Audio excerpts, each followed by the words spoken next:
With just 3 days left before our wedding, my fiancée Becky suddenly called it off again. It was the third time she had done this. This time, her reason was almost unbelievable. She wanted to use our wedding venue to throw a birthday party for her young assistant. I told her I was done, that I wanted to cancel the engagement completely. She laughed. "Get real," she said casually.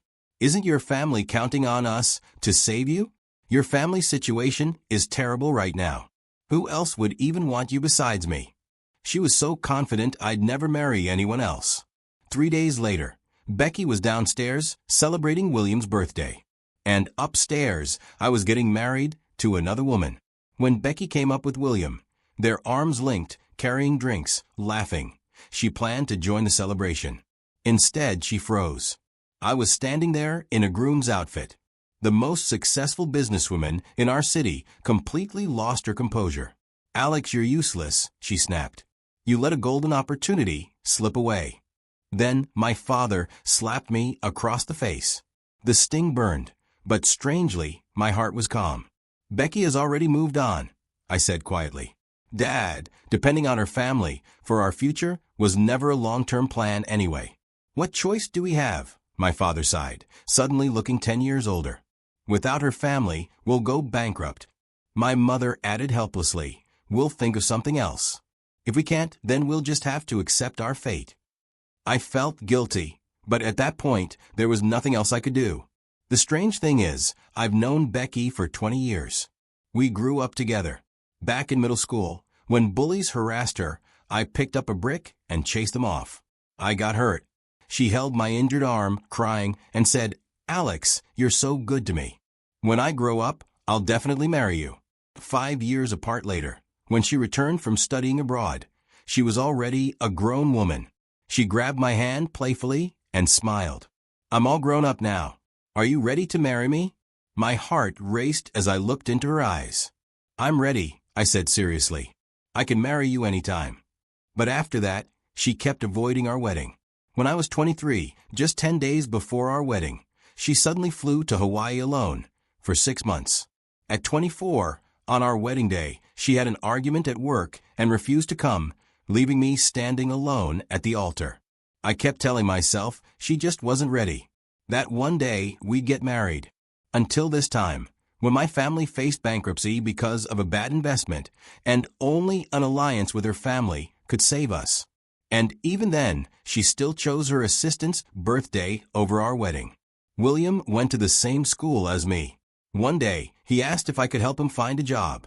Feeling sorry for him, being alone in the city, I recommended him to Becky's company. She immediately took a liking to him and made him her personal assistant. She even joked with me, "Alex, would you be jealous if I made him my personal assistant?" I didn't think much of it. "You're just working together. I'm not that petty." Who could have guessed? After that, wherever Becky was, William was there too. They laughed together, stood too close, like they were the real couple. I started feeling uneasy and gently asked Becky to keep some distance. William overheard us.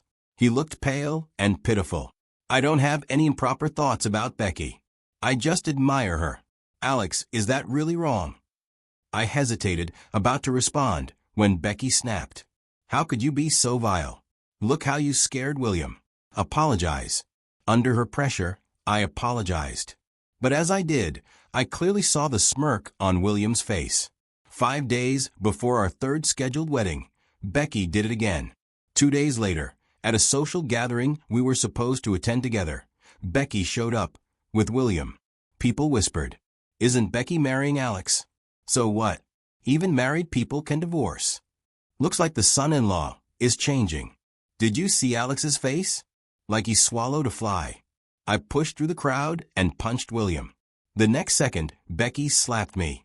"I forbid you to touch him." She hit me, for a man she'd known less than 3 months. My mind went blank. My face didn't hurt. My heart did. "Alex, are you insane?" she shouted. "Who told you to hit him?" She looked at me like I was her enemy. "Becky," I asked quietly, "do you remember we're supposed to get married in 3 days?" "I know," she snapped. "Stop reminding me." She turned away, standing protectively beside William. "Don't worry," she said gently to him. Everything will be fine. I'll take you to the hospital." And just like that, she left. I stood there alone, laughed at like a clown. In the parking lot, I saw her carefully wiping William's wound. His arm rested naturally around her waist. She didn't push him away. Her eyes were full of tenderness. "Alex is too controlling," William said softly. "Why marry him?" "I'm sick of him," Becky replied. "Your birthday is on our wedding day. I've never celebrated my birthday before, so I'll celebrate yours." So that's what I was to her. Clingy. Replaceable. She stopped me and said flatly, "The wedding's canceled. I'm throwing William a birthday party that day." I asked, "Are you sure?" "Very. So when are you planning to marry me?" She sneered. "Why are you so impatient? I never said I wouldn't marry you. It just happens to be William's birthday. We'll use the wedding venue." I decided this in 2 minutes. I stayed silent. Then I finally said, "Becky, let's end the engagement completely." She exploded. "Are you forcing me to marry you? Can't you understand words? Your family's ruined. Who else would want you?" That was when I realized she knew everything, and still chose him. As they drove away, William smirked. "You have to come to my birthday party, Alex." I went home, gathered every memory of her, photos, gifts, the diary I wrote for her, and burned them in the yard. Her villa was across the street. She mocked me from afar. "Who are you putting on a show for? Someone died." No one died. But my love did. Later, I found them at the bridal shop, wearing our wedding clothes. She wore the dress. He wore my suit. "It would be a waste not to use them," she said calmly. William smiled. "Alex, this suit fits me perfectly." I said quietly, "Why don't you just get married?" She lost her temper. "Get out. Unless you want to ruin your family." I left. Behind me, their laughter echoed. Inside me, there was finally peace. After all, I had let go of any expectations I had for Becky a long time ago. When I got home, my parents were already sitting in the living room, waiting for me. My mom looked at me, hesitated for a moment, then asked softly, "Alex, do you still have feelings for Becky? Are you struggling to let her go?" My dad's voice was firm. "Even if you can't let go, you have to. It's the only way to save the company." I thought of what I'd seen at the boutique, Becky in the wedding dress meant for me, standing beside William. Calmly, I replied, "I don't have any feelings left for her." "Good." My dad slapped the table decisively. "Marry Larry." I froze. I didn't even know who Larry was. Then my parents explained that earlier that day, the daughter of a powerful family in City A had expressed interest in becoming their son-in-law. Tomorrow, they planned to hold the wedding, right upstairs from the venue we had originally booked. Tomorrow. William's birthday party was also tomorrow. I couldn't believe it. While Becky celebrated downstairs, I'd be getting married upstairs.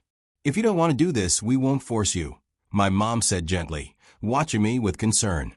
My dad stared at me, clearly afraid I'd refuse. After a moment of silence, I said quietly, "As long as she's willing, I'll go along with it." And just like that, the rushed wedding was decided. The next day came far too quickly. That day, I was going to marry a complete stranger. Because I was too familiar with the original venue, I accidentally went to the wrong floor. I walked straight into William's birthday party. When I arrived, William's friends were egging Becky on, urging her to kiss him. She looked at him with soft, tender eyes, without a hint of refusal. Finally, she stood on her tiptoes and placed a gentle kiss on his lips. William pulled her closer and kissed her back. They were both dressed in wedding attire, looking sweet and affectionate, like a couple at their own wedding. The room erupted in cheers and applause. And yet, inside I felt strangely calm. It took Becky a moment to notice me. Her expression shifted briefly, but she quickly recovered. "Why are you so late and dressed like that?" she snapped coldly, nothing like the gentle tone she'd used with William. "What are you trying to pull?" I glanced down at my groom's suit and answered honestly, "I'm getting married today." William burst out laughing. "Alex, are you serious? This is a birthday party, not your wedding. Maybe I should help you find a psychiatrist." His friends piled on with cruel remarks. Becky's friends looked at me like I was a joke. Becky glared at me harshly. Alex, are you insane? I already told you. We'll talk about marriage later. Stop embarrassing yourself and get lost. She thought I was wearing the suit to pressure her into marrying me. I looked at her carefully done makeup, the wedding dress she wore, and the lipstick marks still on William's face. Then I smiled, calm and steady. I am getting married, I said. But the bride isn't you. My wedding is upstairs. If you want to come, I don't mind you having a drink. With that, I turned and walked away. Behind me, Becky shouted viciously. Alex, are you out of your mind? Larry's wedding is upstairs. You, a broke man on the verge of bankruptcy, think you can marry her? You're delusional. I ignored her and went up to the hotel's second floor. The moment I stepped onto the stage, I saw my bride, Larry. Her wedding dress was simple, but it suited her perfectly. She looked stunning. Our eyes met. Her face felt strangely familiar, like I'd seen her somewhere long ago, but I couldn't place it. She smiled gently. I nodded back, awkward and unsure. It all felt unreal, marrying someone who was practically a stranger. The MC guided us through the ceremony. When it was time to exchange rings, I walked toward Larry, took her hand, and carefully slid the ring onto her finger. It was a bit tight. My hand trembled. She lowered her head, giggled softly, and whispered, Alex, long time no see. Her words sounded like we'd known each other forever, but I couldn't remember. She didn't explain, and I didn't ask. We continued the ceremony. Just as we began to toast the guests, Becky and William arrived. To avoid drawing attention, Becky had changed out of her wedding dress. When she saw Larry standing beside me, her arm linked through mine as we greeted guests. Her face changed instantly. She rushed over and grabbed my wrist. Alex, what are you doing? How dare you mess with Larry's wedding? Are you trying to get yourself killed? Everyone turned to look.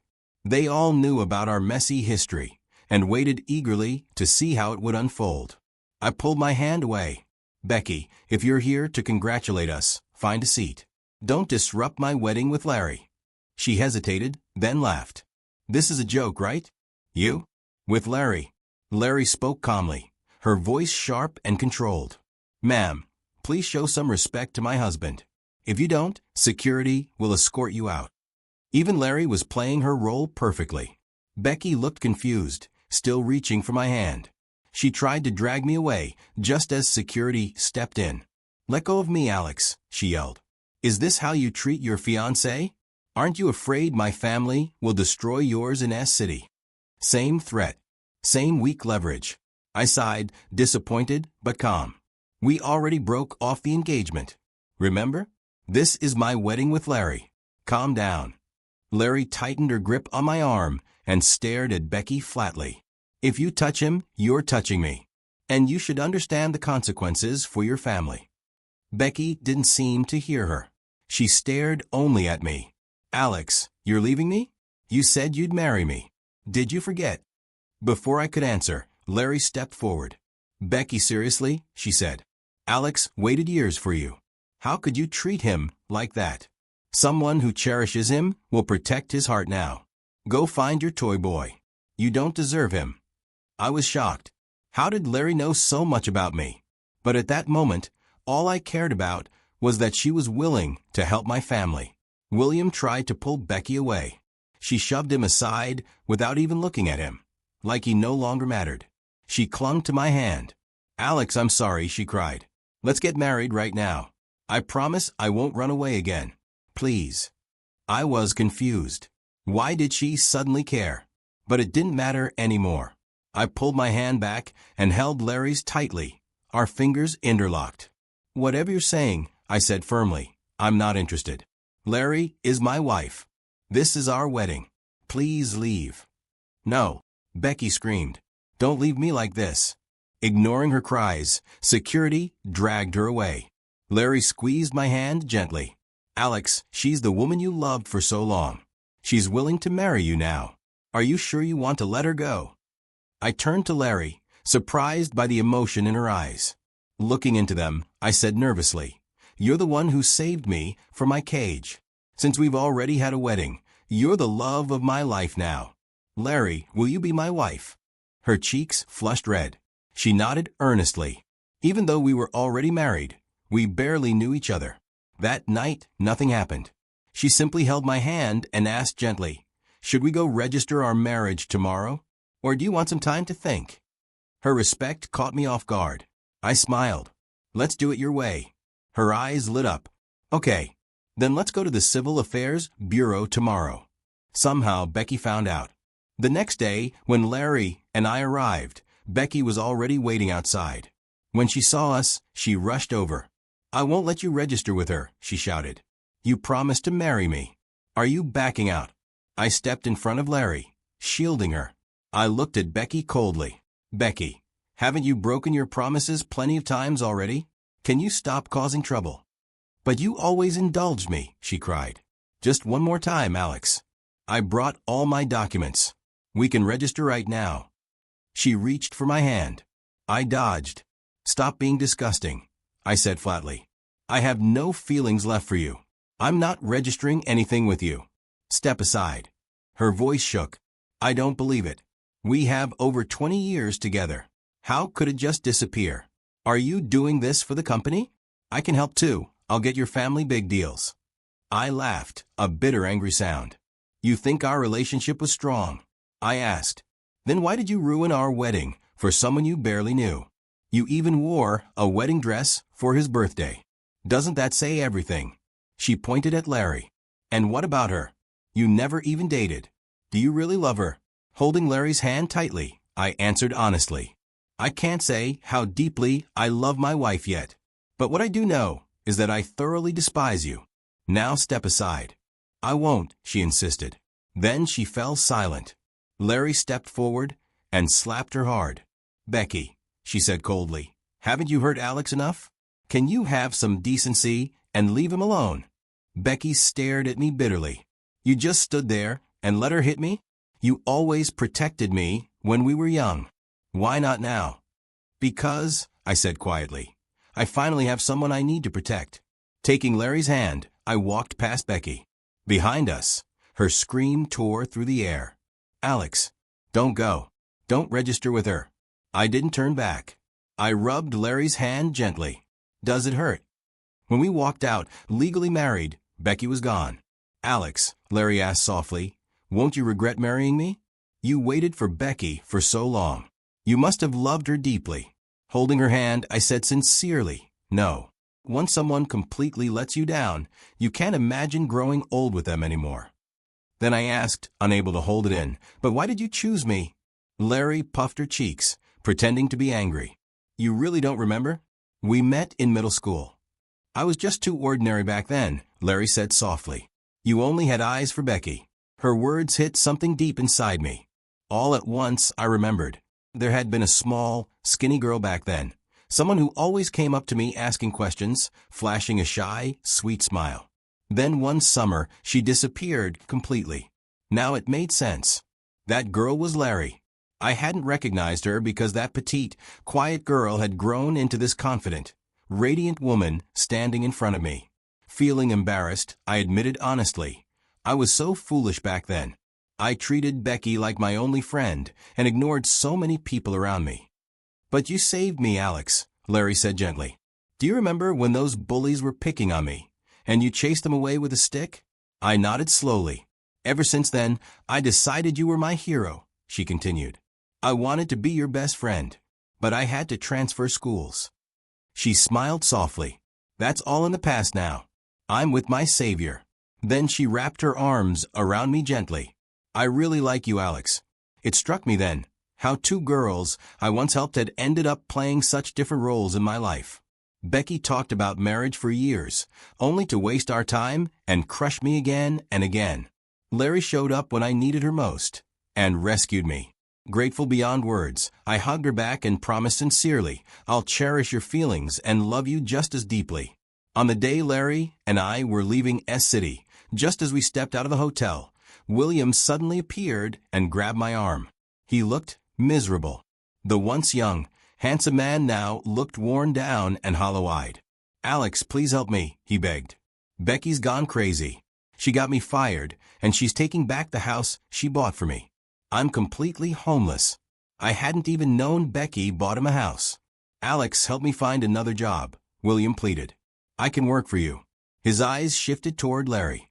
Instinctively, I stepped in front of her, ready to shove him away. But Larry beat me to it. She stepped forward and scolded him coldly. You ungrateful jerk. How do you even have the nerve to come asking Alex for help? Becky adored you. Go back and make her happy. William looked at Larry and rushed to speak. I'm younger than Alex, better looking.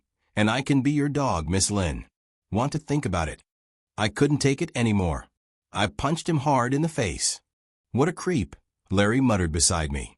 Just then, a car screeched to a stop right in front of us. It was Becky. But this time, she didn't stand up for William. She didn't even look at him. She rushed straight toward me. Alex, she said urgently, didn't you hate it when I spent time with William? I've cut him off completely. From now on, I won't associate with anyone you dislike. Please forgive me. She looked desperate. You can divorce her right now, she continued, pointing vaguely at Larry, and we can have our wedding anytime you want. I stared at her, feeling like I was looking at a stranger.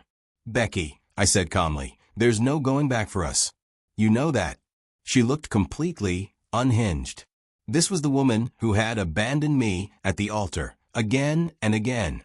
The woman who wore a wedding dress for another man's birthday, who hugged him, kissed him, and slapped me without hesitation for his sake. So why did she look so pitiful now? Tears streamed down her face. I can't live without you, she cried. We've been together for so many years. I'm used to having you around. I thought you'd always wait for me. Why did you suddenly stop waiting? Because I'm completely disappointed in you, I said quietly. I love someone else now. It's over. I took Larry's hand and turned to leave.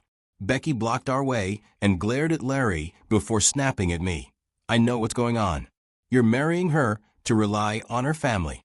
You're just a servant in her house. Can a man like you accept that? Come back to me, she insisted. I'll love and respect you.